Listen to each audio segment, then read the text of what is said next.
Tonight on Joy News Prime, 90% of severe and critically ill cases of COVID-19 are Delta variant. We'll hear from the director of the West African Center for Cell Biology and Infectious Pathogens, who says this could account for the high COVID-related deaths.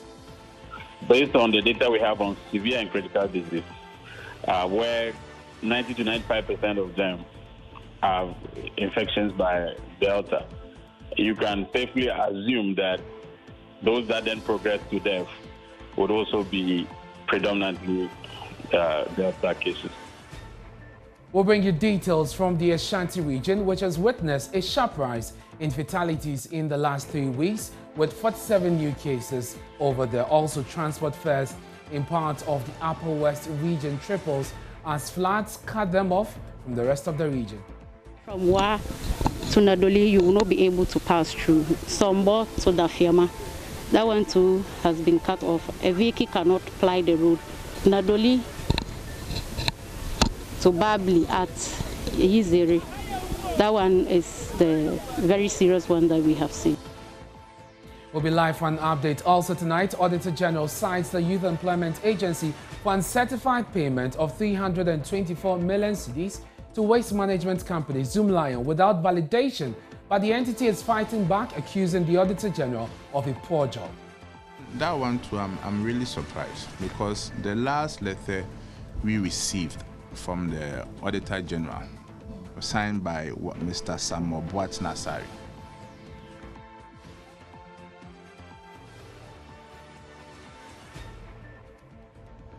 In business, Exim Bank tags to form strategic partnership with newly created Development Bank to support Ghana's cross-border trade.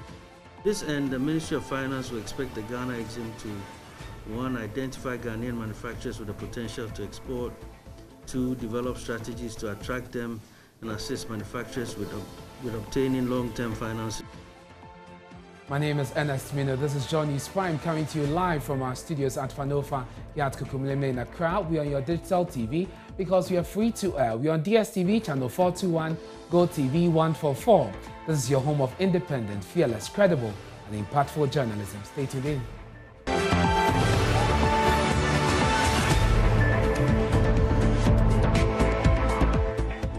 Many thanks for joining us. My name is Ernest Mino. Now, 90% of the severe and critically ill cases of COVID-19 sequence have the Delta variant. That's according to the director of the West African Center for Cell Biology of Infectious Pathogens, Professor Gordon Awandare, who says this could account for the high COVID-related deaths. It's now dominant all over the place. We've sequenced samples from Cape Coast, Takrady, even Upper East region, and Delta is all over the place now. Yeah, so, and then if you look at it by the disease severity, the samples that are severe or critical, nearly all Delta. So I think it's Delta taking over everywhere.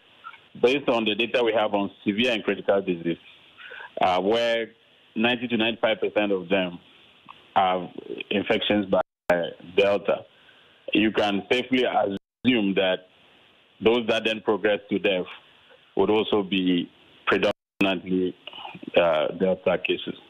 30 to 40% of the people in the hotspot cities like Accra, Kumasi, and others, they were exposed to the Alpha variant, and that provides some level of protection. It's like taking one dose of a vaccine. So there's some level of protection from previous exposure to Alpha. So that has helped a little bit to make the third wave less severe. So despite recording a decline in infections, the Ashanti region has seen its COVID-19 case of fatality shoot up in the last 3 weeks with 47 new deaths. The number of deaths continued to be on the rise, increasing from 297 in July to 344 cumulative deaths as at August 16, 2021. The Regional Health Director, Dr. Emmanuel Kojo-Tenkran, told a weekly COVID-19 media briefing the situation should warn the public to be wary of the dangers of COVID-19, especially in adhering to the safety protocols. Ohim Interior of our health desk has more in the following report. The Ashanti region has seen its daily COVID-19 infections drop from 873 in July 25 to 392 in August 15, 2021. But despite the decline, the region has seen an upsurge in fatalities with 47 deaths recorded in the last 3 weeks. Among the new deaths is a health worker who failed to be vaccinated. Ashanti Regional Director of Health, Dr. Emmanuel Kojo-Tinkran says, though none of those killed was vaccinated, the death toll tells of the reality of COVID-19. COVID kills. And a lot of people, because they are not seeing the deaths in their homes, they think that the COVID can't kill. But the situation in our hospitals is quite different from what those in public are seeing. When you come to our hospitals, we get cases of COVID all the time. And unfortunately, we lose some of them.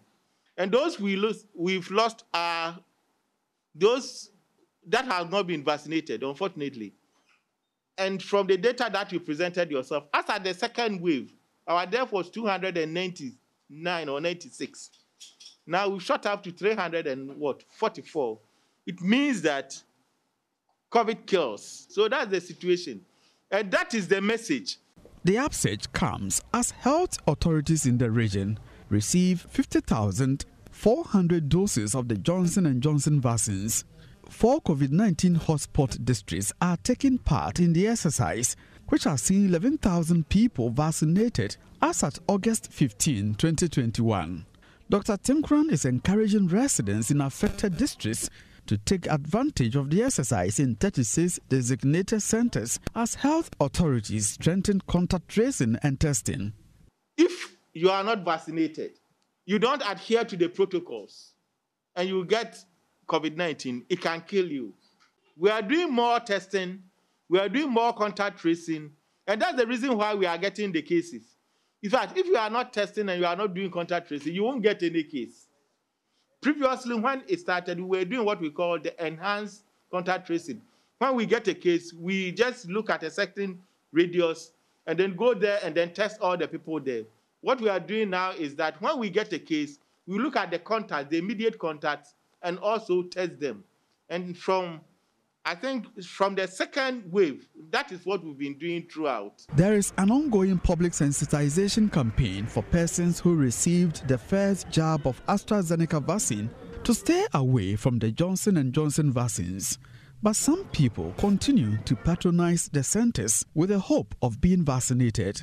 Dr. Tinkran warns the practice stopped. We've had that report. Those who had the first dose of AstraZeneca are very anxious to get the second dose because they believe that the immunity will wane and that it will put them in a very big threat.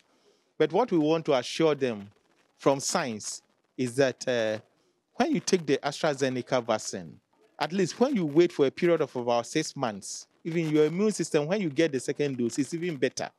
What we can assure them is that the second dose will definitely come. They will have it, so they should wait. From Kumasi, for Joy News, Ohim Interior reporting.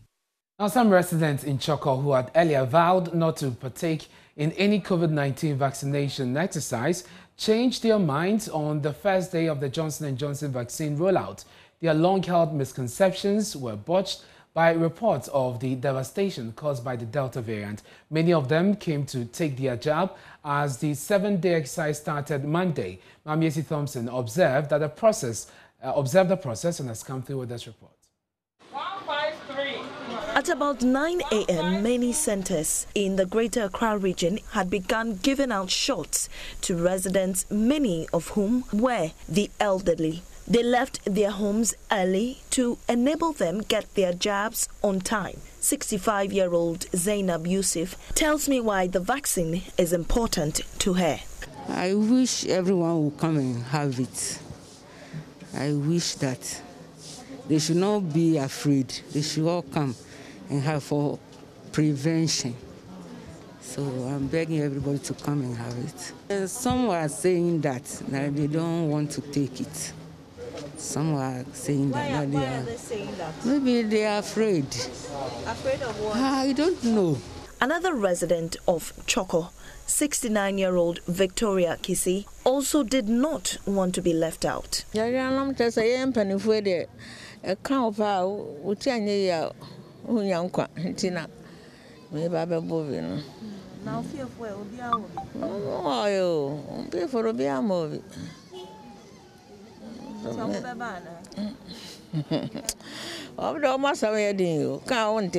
Many young people had queued to take their turns in the exercise. Many had held misconceptions, but the alarming rate at which the Delta variant is spreading left them with little choice and a change of heart to take the jab. Some shared their earlier fears. There was so much negative thoughts about it, and people have been saying more negative stuff about the vaccine.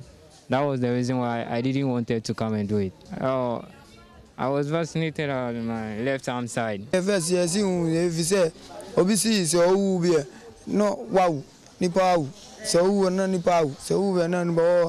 first, we thought we would die when we took the shot.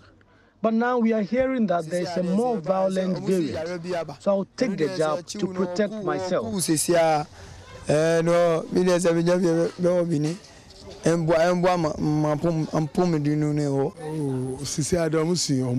Because right now we are convinced we have to take the shot.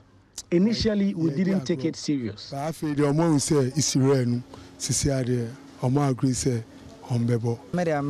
Deputy Director of Nursing Services, Public Health, Accra Metro, Christiana O'Day, says she's satisfied with turnout for day one. Everything is going on well now. So I'm just praying the numbers will continue. So what we received ran out, then we'll be done with it. This time is not as the initial one. They have understood it and they are really coming and asking for the vaccine, which is quite encouraging. That's what we were looking forward to. And we did a lot of social mobilization and announcements all over. And so we are not surprised that people are patronizing it today.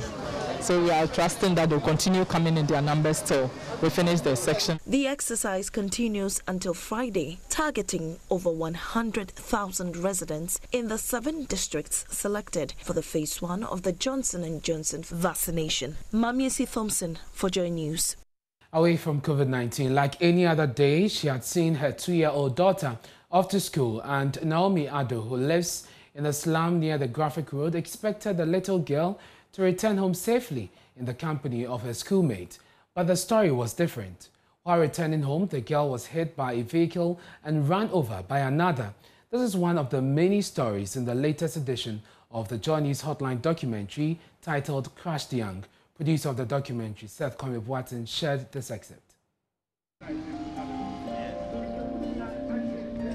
Today, I am out on the Graphic Road here in Accra to meet a young woman who has been a victim of road traffic accident. She is called Naomi Addo. She lives around the Graphic Railway slum, 600 meters from the Graphic Road Highway. Tears build up in her eyes, and even before I engage her, she breaks down. Because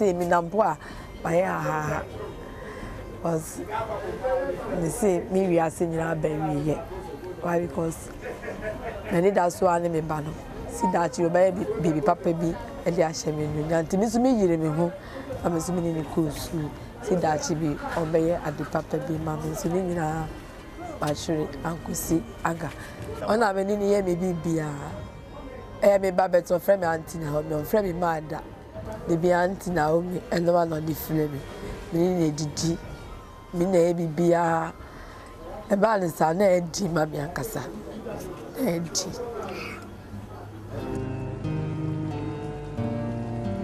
On that day, Naomi saw her 8-year-old Class 2 daughter off to school, hoping they would reunite later in the day. This, however, became a mere wish. Baniku school, until all bano, and a traffic light in Ejuma. And you know when we say into all Chemuno, not cabin so every overhead so sunny, until a born and a rush in the hospital, and in the hospital, drew on. I say. On that day, Naomi was so sick that she wasn't able to rush to the Kolebu Teaching Hospital to see her daughter. I'm catching me collapse here. It is many tiana behind the half, and I'm beside, and I'm see. Zumen in the Ministry.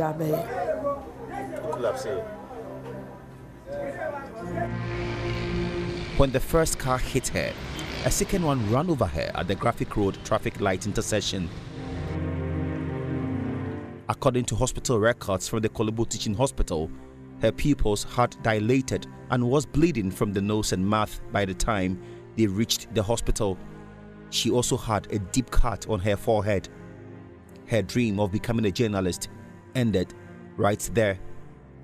When we start mentioning children in this society, children from this level of society and what their loss means to their families, then we probably will start sitting up.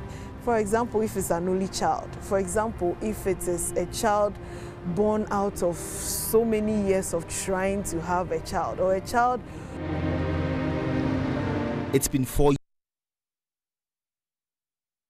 Very sad story there. The Ashanti Regional Minister, Simon Osemensa, is calling on journalists to emulate the works of multimedia journalists at Kwame Boateng as Love FM premieres the Hotline documentary, Crushed Young, and the producer, Seth Kwame Boateng, joins us now on phone. Well done, Seth. Very insightful piece there. We know a lot of duty bearers were at the premiere.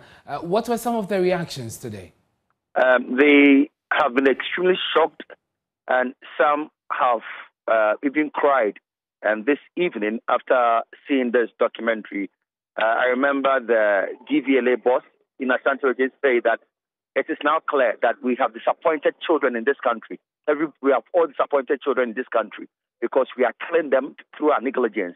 And we have heard them, the regional minister, for example, call on journalists to emulate what we are doing and to focus direct attention to this road safety issue so that we can reduce the mortalities and the morbidities. It is an issue in Ashanti region, so he's very concerned. We've had speakers upon speakers, doctors upon doctors speak about the need for those in authority to do what can save lives of Ghanaians and for all of us to be extra careful on the road, Ernest. And obviously, because of how touched they were, there have been some pledges coming through, including the MP for Jeso and the Deputy Finance Minister, offering to pay for... give us details. The Deputy Finance Minister, who is MP for Jeso, he has cried, in a way. I remember as soon as the documentary ended, he got up and came to me and asked, what can we do for them?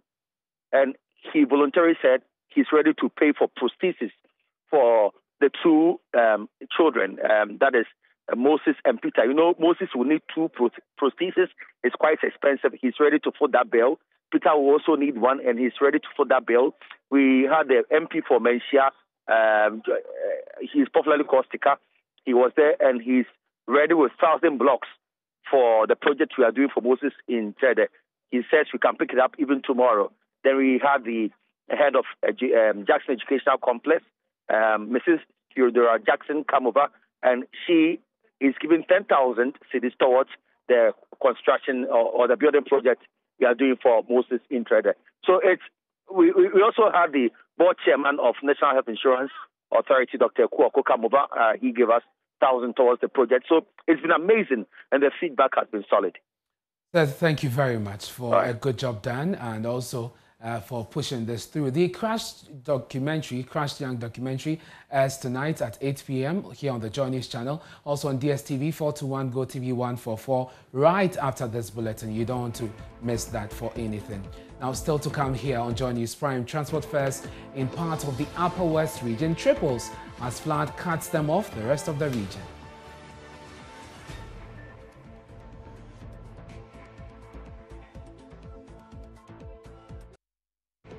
We'll bring you details of this and sports plus business after this. Stay with us.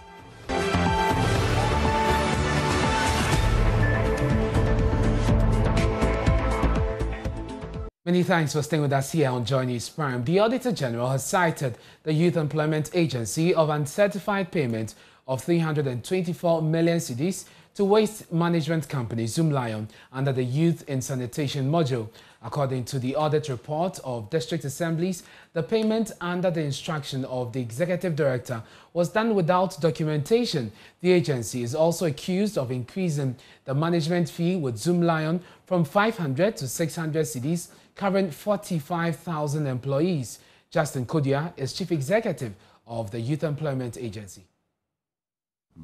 This document is the contract document between YEA and Zoomlion Ghana Limited, and I can make a copy for you. You can have a view of the contract arrangement between us. And I quite remember the auditors came to see us as part of their audit of the Sudan Family Common Fund, and the contract document was given to them. So I'm very surprised if someone should say that he or she has not cited that document. And two, the issue about the 500 to 600.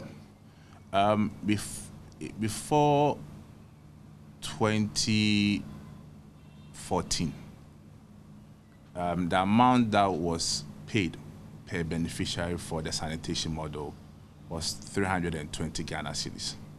And from 2014, it has been 500 Ghana cedis, 100 cedis to the beneficiaries, and 400 cedis as management fees. So when we assumed office administration in 2017, one, there was no proper documentation or contract between the YEA and Zoomlion Ghana Limited. So we wrote to Attorney General for advice whether there was a contract, because we couldn't cite any formal document. And the Attorney General advice was based on the conduct of the two parties, where a person works and you pay the person. Then definitely there's a contract between the two parties. But however, we should take steps to regularize the whole processes. And that is how this contract came about. During the discussions with, after going through the PPA, and PPA giving us a green light to look at the amount that was being paid, someone was charging 500 cedis from 2014, and we're in 2019.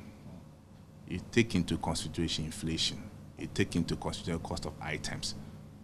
Definitely, there was no way the 500 was going to hold. We needed to review it. But on the part of YE, we decided to do due diligence, because in the past, it was placed that beneficiaries get 100 cedis, the service provider gets 400 as management fee. But we were not comfortable with it. We thought that the amount that was being paid to the beneficiaries was woefully inadequate. The Roads and Highways Minister Kwesi Amakwata has conceded the flash floods that occurred in the Upper West region as a result of torrential rains is enormous, but will be fixed in record time. He's happy that no life was lost in the floods, urging the chiefs and people of the region to be strong whilst government takes steps to fix the roads. Kwesi Amakwata made the statement before he jumped into the helicopter to assess the extent of damage on major roads in the region. 8 municipalities and districts have been cut off from the regional capital, with some residents also cut off from their district capitals. Correspondent Rafiq Salam joins us via Zoom. Rafiq, what is the latest on the situation? The latest on the situation is that the water has receded, but what we are seeing are only culverts that are left without bituminous surface on them. And so it's really difficult for people to move from one end of the road to the other. And so for now, the people are at their wit ends, and then transport fares in the region has risen travel times. Such an instance like Jiroba, which used to be about 20 Ghana cedis, now is now 50 cedis. All along, we have talked about the impact of this on transport, but do we know if human lives have been affected, or at least, farms, for instance, because a lot of these people like to farm along those lines? From our checks, it revealed that there was no human lost. But what we can also report to you that there are several communities that were inundated by the flash floods. NADMO is yet to ascertain or to assess the situation to tell us the number of people that are affected by the floods. But just yesterday, there was also news about the Wahabu River that was also cut off.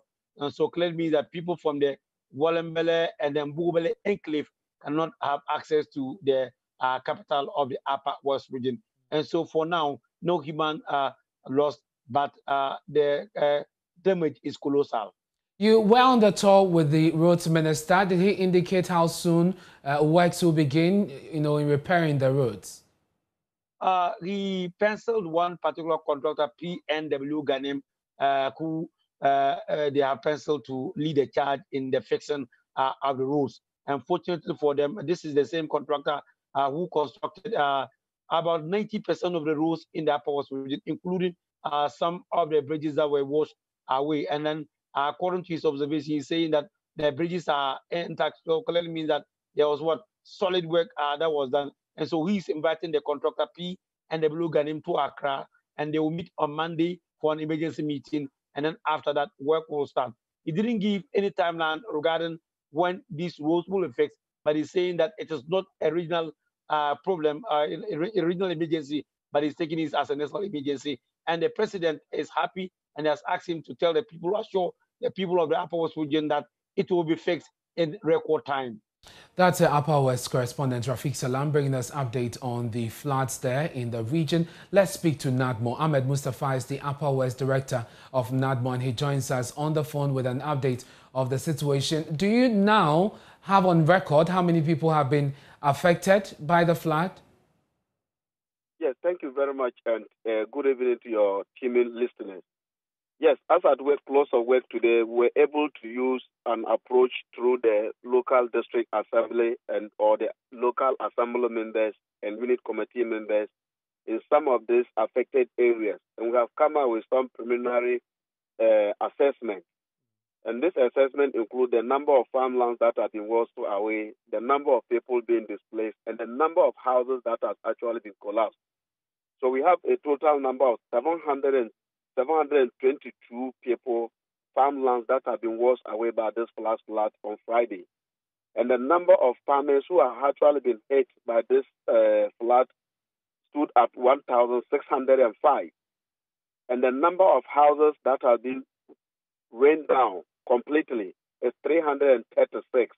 As at close of work today, this is what we've been able to get through some 3 administrative districts and municipalities in the Upper West regions who were badly affected. That is the Nadole Kaleo district, the Jirapa municipality, and the Dafiama Buse Esa districts, respectively. Once you have the figures, I suppose relief items have started, started flowing to the people.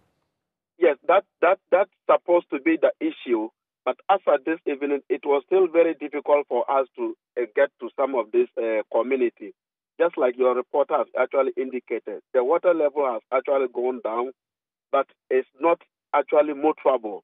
So we are still using some of these assembly members. One actually indicated to me that they were going to use some stones and other materials to fix on some part of the road so that our vehicle can plow the road to the community. So as and when that is done, we are already to at least go to assist some of these individuals that were badly affected. In fact, I've even indicated to my operations staff and my good self that tomorrow, God willing, we'll get to Nadole, the district capital, one of the district capital, to see which area is it that we can actually move into to assist some of these individuals. But however, for those whose homes have been affected, many of them may have to sleep rough if you do not move in with some support immediately. Is there a plan for them?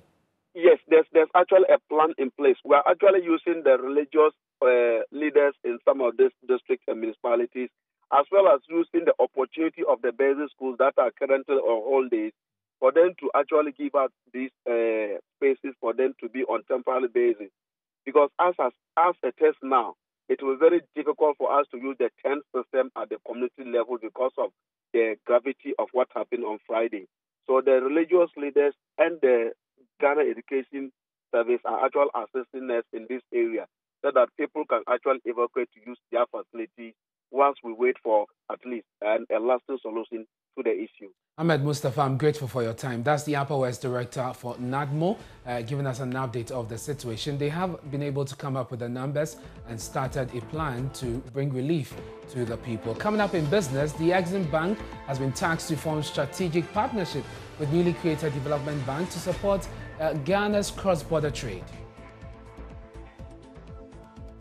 This end, the Ministry of Finance will expect the Ghana Exim to 1. Identify Ghanaian manufacturers with the potential to export, 2. Develop strategies to attract them and assist manufacturers with obtaining long-term finance.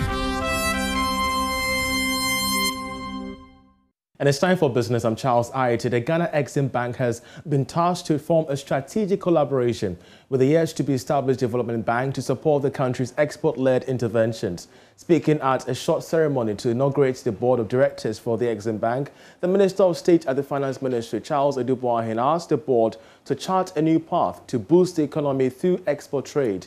Here's what we have more on this particular story in this report.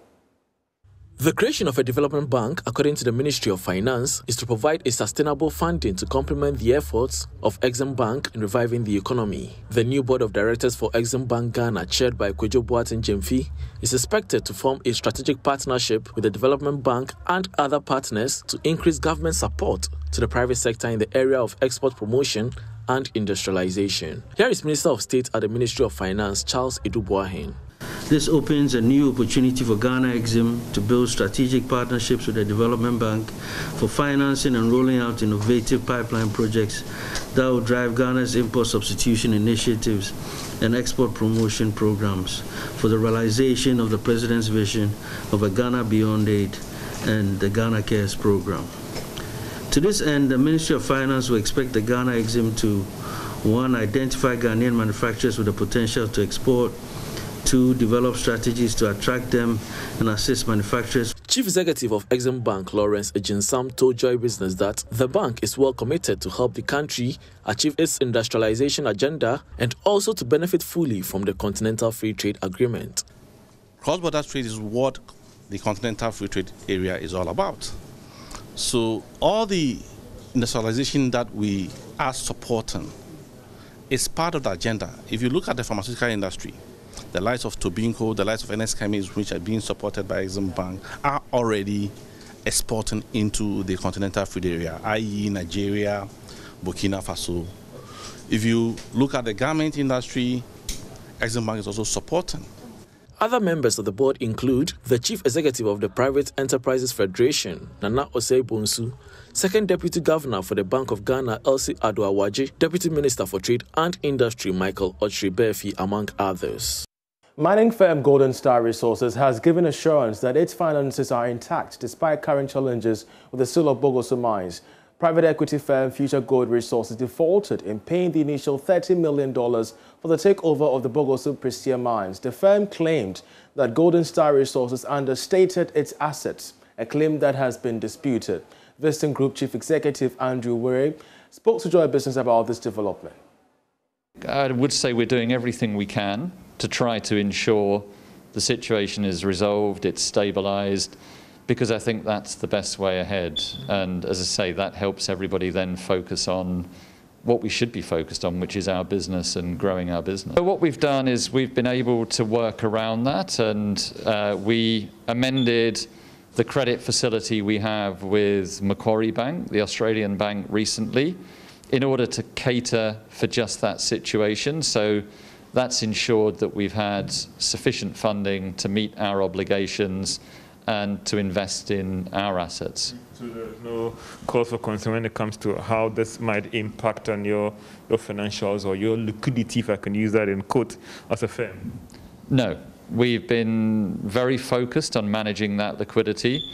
We have a convertible bond that is $51 million that was put in place 5 years ago before I was around at the business, and eventually you have to repay those. And of course, that's how we end business, but I'll leave you with a summary of international business news, after which we have sports. Do stay.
time for sports. My name is Hans Mensah, and Director of Marketing at the Ghana Football Association, Jamil Marabi, has exclusively revealed to Joy Sports his outfit will roll out e-tickets for the upcoming Ghana Premier League season. According to him, the GFA is considering bids from technology operators and will soon take a decision on which firm will provide the service.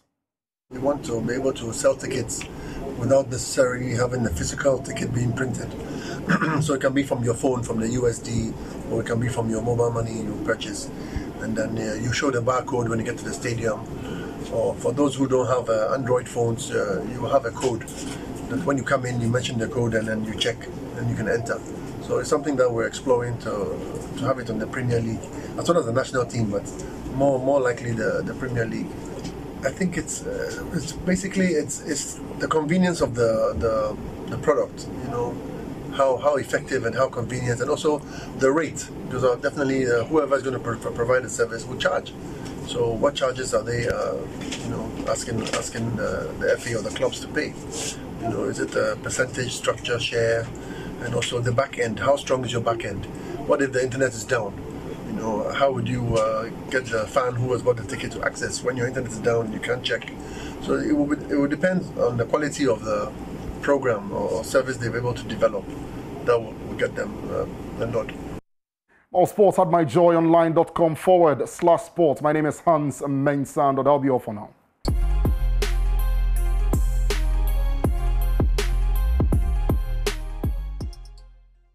Time now for the very latest in the world of showbiz, and Becky is here with all the juice. Hello, Becky. Hello to you. How are you? Lovely outfit. Thank you so much. I was hoping you will say that. Yeah. Thank you so much. But Ernest, what do you think is the hardest thing being part of being a celebrity? Being a celebrity. Well, I'm not one, so I wouldn't. You don't, why you don't think that you're one? Well, I don't know. But okay. But then I think your privacy will be very important. It will be a big deal. Okay, so this is a sample of opinions from some celebrities telling us what the hardest thing is to be a celebrity. What is the hardest thing of being a celebrity? Well, the hardest thing is sometimes you don't feel free to do whatever you want to do. You know, sometimes people forget we are human. You know, we have emotions. We are normal human beings. Sometimes somebody can say something and then the person gets to you. You react and then you are in trouble. A normal person there reacts, the person is free. You know, that is the most difficult thing we face. And the good thing, like everything has good advantages and disadvantages. You know, advantages we get a lot of opportunities. We go to places comfortably. We get some things easily, you know, which we also do appreciate it. Like, to summarize everything, I would say in life we have disadvantages and advantages. So that's all I can say. Am I a celebrity? Oh, yeah. Invasion of privacy. You know, I'm single. I can't go on a date because every time I go on a date, there's a secret picture or something, and then I'm being tagged with the wrong person. Yeah. They're spoiling markets. You know, I think it's an invasion of privacy, but that's it. That's it. Yeah. There's a beauty to that, you know, being a celebrity. There's a beautiful part of it. There's a good part. Yeah. We want to know. I mean, the part where people appreciate and love you, you know, and I've found a lot of people who have come to appreciate and love me for who I am today, and I really love them back. Like, it's amazing. Sometimes, you know you don't have money. Charlie, to call someone and tell the person that, yo, the person know you're a star, and they think you being a star, you have it all to yourself. So sometimes that's the hardest part of our life that we meet, we talk. Sometimes, Charlie, you are investing your money somewhere and you don't have anything, but who to call? That, yo, Charlie, but because the name star and you are everywhere, they think you have everything to yourself. So to me, it's the hardest thing that, you know, a lot of stars are facing. But we just don't talk, that's why. But there's a good side to being a celebrity. What's that good side? The good side? Looking fly. Coming to accept the fact that everybody knows you or feel like they know you, your personal life. And it has for you. You know, they think once you're on set, you're on screen every day, then everything is all right. But then we also have our problems sometimes. We have our issues. And so, but you know, it's exciting. I think it's worth it. What's good about being a celebrity? Yeah, good about it. To me, KK Fusu is like, you know, I'm famous. And the famous open gates for me. Being a celebrity, traveling to, imagine a person from Mangwasi, somebody like KK Fusu, will be away to Mianko University. We have a lecturer over home, but but being a celebrity will open the gates, doors for even the president to call on you. Very interesting views there. So Yes. there are celebrities and there are superstars. Superstars. He's a superstar. Which one are you? Well, I'm a celebrity. Thank you. Thank you. Anytime. For the latest in the world of showbiz.